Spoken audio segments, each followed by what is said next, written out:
Morning, folks. You're just about alive. Morning. Hi. Okay. Let me just check I've got everything on here. Okay, I think we're good. So, if you've been here for the last couple of weeks, you'll know that we are working our way through encounters with Jesus, and particularly looking at Peter over the last few weeks. We had Peter's calling a number of weeks ago. Then we had the miraculous catch of fish and thinking about who was Jesus, who Peter thought Jesus was. And then I think 2 weeks ago there was Peter's confession of Christ and about taking up our cross and following him. And then last week we had Peter in the boat when the storm was there, and then out of the boat when Jesus invited him to walk on water. So we've been following through, thinking about some of the episodes in the life of Peter, and we're going to do that a bit more today. But first of all, I'd like to think about actually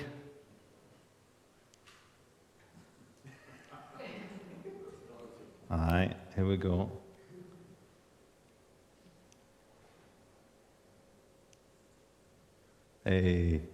Why do we like Peter so much? Because we're kind of quite fond of him, really, aren't we? All right? So I actually want you, right at the start, take a minute, talk to the person next to you. Why do we like Peter so much? Why is he so popular? Why are we fond of him? Go, talk to the person next to you.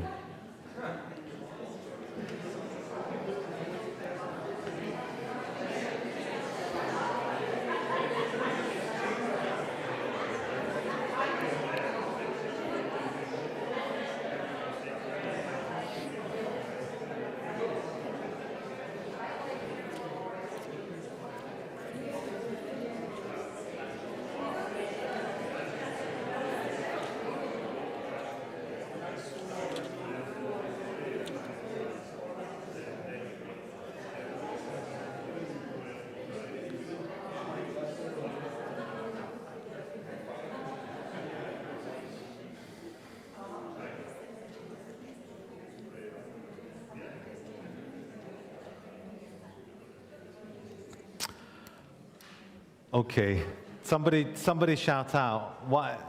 Somebody from over here. Why do you like Peter so much? Why? Because he's human like us. A lot of nodding. Anything else? He's yeah. There's some handsome depictions of Peter that we'll have today. Absolutely. Anything at the back? Why do you like Peter?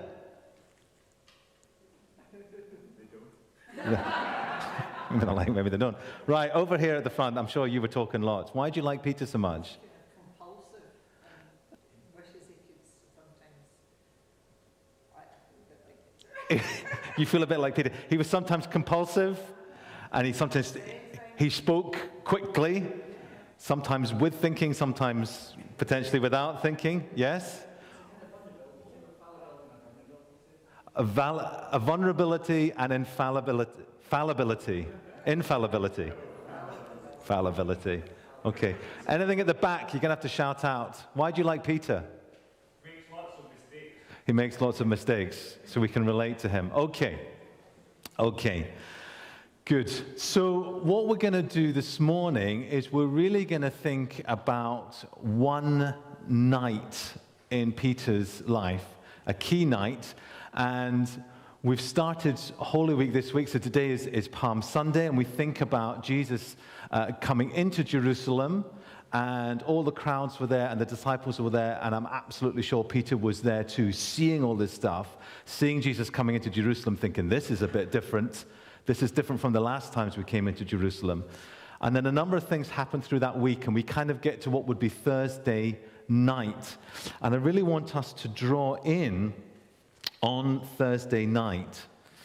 And it's this long night before the Friday when Jesus is crucified. There's an awful lot that happens, and I'd quite like to look at a number of things that lead through the evening and into the night, the small hours of the night on this Thursday.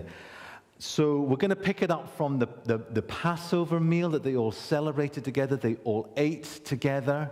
Jesus had spoken about somebody's going to betray him. And they're all thinking, who is it? Who is it? Who's it going to be? And Peter was thinking, who is it? And of course, Jesus washes the disciples' feet. And Peter then, first of all, says, no, not me. And Jesus says, well, if I can't wash your feet, you can't be part of me. And then Peter goes, well, then wash all of me then, so I can be more in than anyone else. He's very extravagant like that. And I'm going to pick up if you want to follow along, I'm going to be in Matthew 26 and reading quite a lot. It's a big, long chapter, and we're going to read quite a bit of it. Matthew 26. And so Jesus has just done the bread and the wine, and we'll pick up at verse 30. Matthew 26:30. They sang a hymn and went out to the Mount of Olives. Jesus told them, this very night you will all turn away because of me. It's written that the Lord said, I will strike down the shepherd, and the sheep of the flock will be scattered. After I rise from the dead, I will go ahead of you into Galilee. But Peter replied, all the others may turn away because of you. I will never. What I'm about to tell you is true, Jesus answered. It will happen this very night. Before the rooster crows, you'll say 3 times that you don't know me. But Peter said, I may have to die with you. I will never say that I don't know you. And all the disciples said the same thing. And to hear Peter is saying, I'll die for you, Jesus. I'm not going to abandon you. I'm going to be right there. Verse 36. Then Jesus went with the disciples to Gethsemane. Sit here while I go over there and pray. So he took Peter, the 2 sons of Zebedee, that's James and John, along with him. He began to be sad and troubled and said to him, my soul is very sad. I feel close to death. Stay here. Keep watch with me. He went a little further and fell with his face to the ground and prayed, my Father, if it is possible, take this cup of suffering away from me, but let what you want be done, not what I want. When he returned to his disciples, he found them sleeping. Couldn't you keep watch with me for 1 hour? He asked Peter. And then it happened again, and it happened again. And then suddenly in verse 45, Jesus returns again and says, are you still sleeping? Look, the hour is near. The Son of Man's about to be handed over to sinners. Get up, let's go. Here comes the one. Here comes the one who is handing me over. And of course, while Jesus was speaking, Judas arrived. He had a large crowd with him. They were carrying swords, clubs. The chief priests, the elders of the people had sent them. And Judas, who was going to hand Jesus over, had arranged a signal with them. The one I kiss is the man, arrest him. So Judas went over to Jesus and said, greetings, Rabbi, and he kissed him. Jesus replied, friend, do what you came to do. And the men stepped forward, they grabbed Jesus, they arrested him. One of Jesus' companions, guess who? It's Peter, reaches for his sword, and he pulled it out, and he struck the servant of the high priest and cut off the servant's ear. Put your sword back in its place. Jesus said to him, all who use the sword will die by the sword. Don't you think I could ask for my Father's help? He could send an army of more than 70,000 angels. But how would scriptures come true? And then at the end of verse 56, it says, then all the disciples left him and ran away. We know it was Peter who got out the sword. One of the other Gospels says it was Peter who got out his sword. Let's keep going. Verse 57 now. They all ran away, but sort of not quite. Verse 58, not too far away, Peter followed Jesus. He went right up to the courtyard of the high priest, entered and sat down with the guards to see what would happen. Well, the chief priests and the whole Sanhedrin were looking for something to use against Jesus. They wanted to put him to death, They did not find any proof, even though many false witnesses came forward. And I'm going to jump ahead again to verse 69 now. Peter was sitting out in the courtyard. A female servant came to him. You were also with Jesus of Galilee, she said. But in front of all of them, Peter said he was not. I don't know what you're talking about. And then he went out to stand by the gate leading to the courtyard.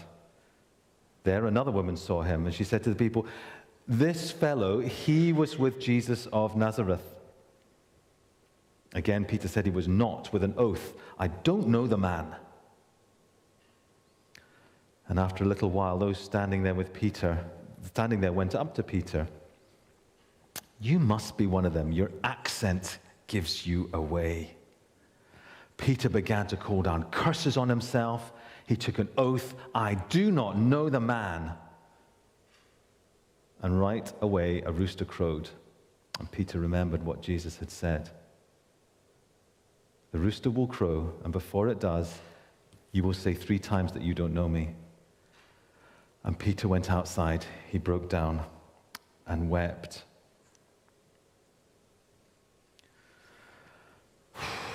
It's quite a night. It's quite a night, isn't it? We started with, "Don't wash my feet." No, wash my whole body. "Jesus, I will die for you." I can't even stay awake and pray with you. "I will fight for you with my sword, but I'll run away. But then I'll sneak back, and then I get confronted at the fireplace." It's this boldness and weakness together that we know Peter so well for, that we were just talking and sharing about. We know that this is Peter, and this is Peter to the extreme here. We really see all sides of his character coming out. And I think in the courtyard, where he's warming himself by the fire there, and he starts to get confronted, I think we see fear. Because I think Peter realizes how bad this might get, and that this could lead to prison or to death. And he doesn't know what's going to happen. It's always so hard for us to realize that he doesn't know what's going to happen next.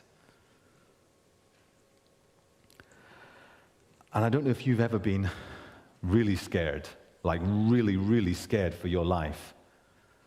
And what you do in those situations, self-preservation kicks in, and you might say and do anything in order to preserve your life if you think you're in mortal danger.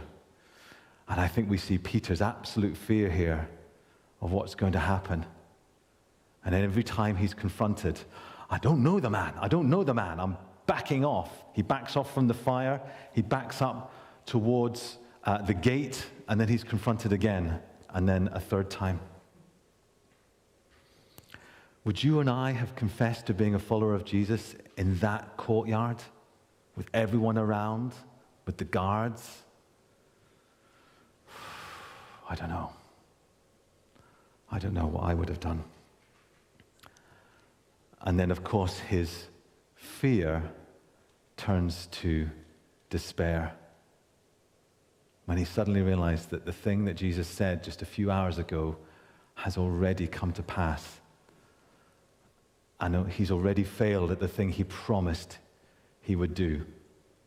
And he goes outside to weep. And at this point, the story in the Bible focuses on what happens to Jesus, and we don't know what happens to Peter at this point until quite a bit later on. But we can probably make some reasonable guesses. I think he went away completely broken. Completely broken. The next day was Friday, and Jesus was nailed to a cross. We know that some of his followers were there. We know that some of the women were there. We know that John the disciple was there. Was Peter there? Maybe a bit further off? Possibly. I think he might have been, because he likes to sneak back and look and see. But he may have kept his distance. what was going through Peter's mind at this point. Maybe he was here watching this. Maybe some of Jesus' words came to him. Maybe they haunted his mind. What if he remembered these words of Jesus? Oh my goodness. Can you imagine what was going through his mind if he was thinking those words of Jesus?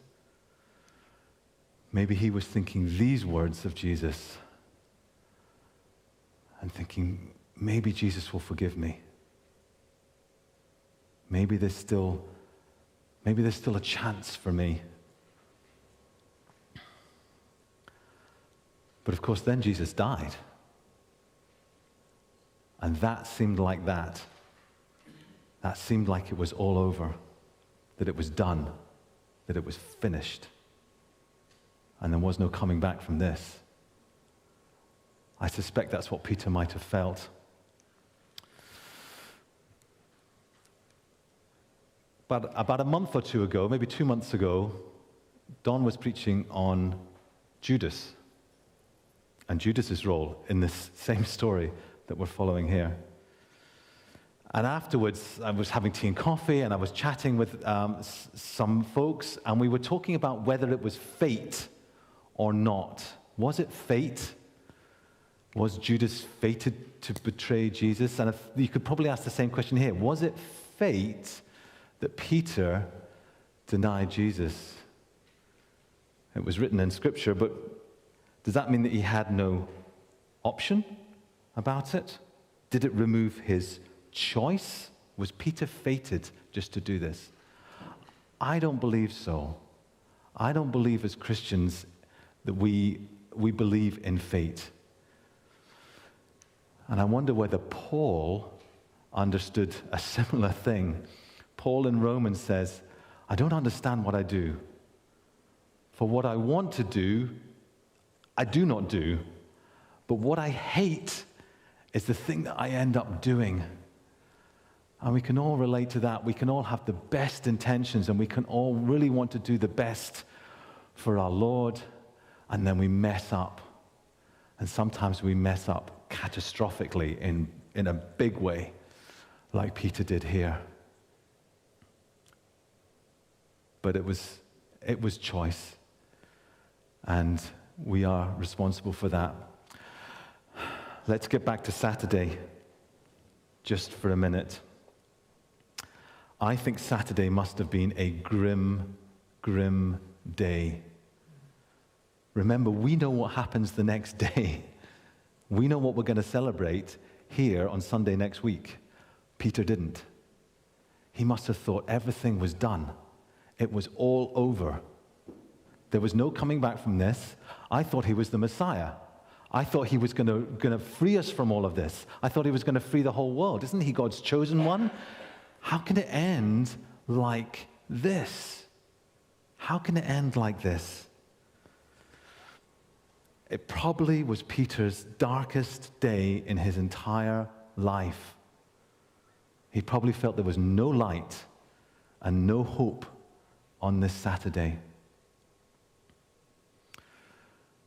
And I wonder if sometimes we face really dark times where we feel like there's no hope, either because our world has come crashing down and everything that we thought was good in life has just fallen away and is just broken and messed up and ruined, or maybe because we have ruined things in our own lives. Sometimes it's things that we've done, sometimes it's stuff that the world just does around us, and we're just part of it. And you find yourself in a really dark place where you think there's no hope, and there's nothing left, and it's all over. I want to say to you this morning, it's not over till God says it's over. It is not over till God says it is over.